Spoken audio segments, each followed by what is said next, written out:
শুনেছো বাচ্চারা, ওই বটগাছটার কাছে রাতে কেউ যায় না। গোপাল, আমার খুব কষ্ট হচ্ছে।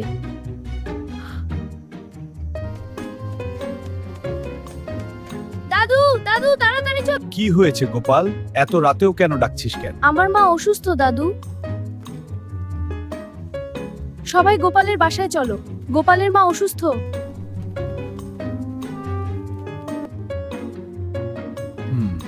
অবস্থা খুব একটা ভালো মনে হচ্ছে না। দাদু, আমার মার কি হয়েছে? মা কি বাঁচবে?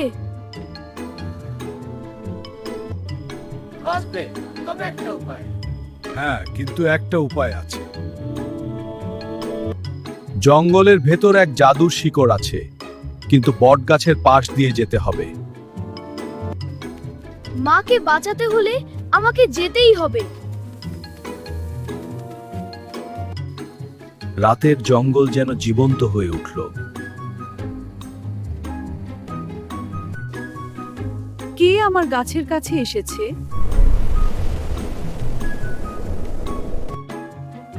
আমি গোপাল, আমার মাকে বাঁচাতে এসেছি। এই শিকড় সহজে কেউ পায় না। ফিরে যা ছেলে। মাকে বাঁচাতে আমাকে তোমার শিকড় পেতেই হবে। ভয় পাচ্ছিস না? মায়ের জন্য ভয়ও হার মানে। আমি ফিরবো না, মাকে বাঁচাতে আমাকে এটা পেতেই হবে। মায়ের জন্য এত দূর এসেছিস? তুই সত্যিই সাহসী ছেলে।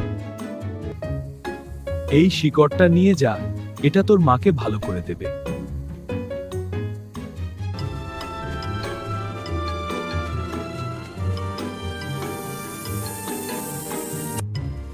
Whoa, look at this.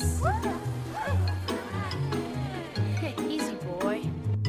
বাহ গোপাল, তুই সত্যিই সাহস দেখিয়েছিস।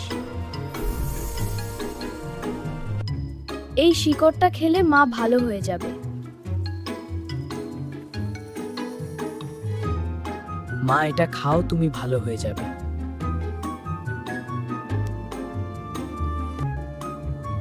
গোপাল, আমার এখন অনেক ভালো লাগছে।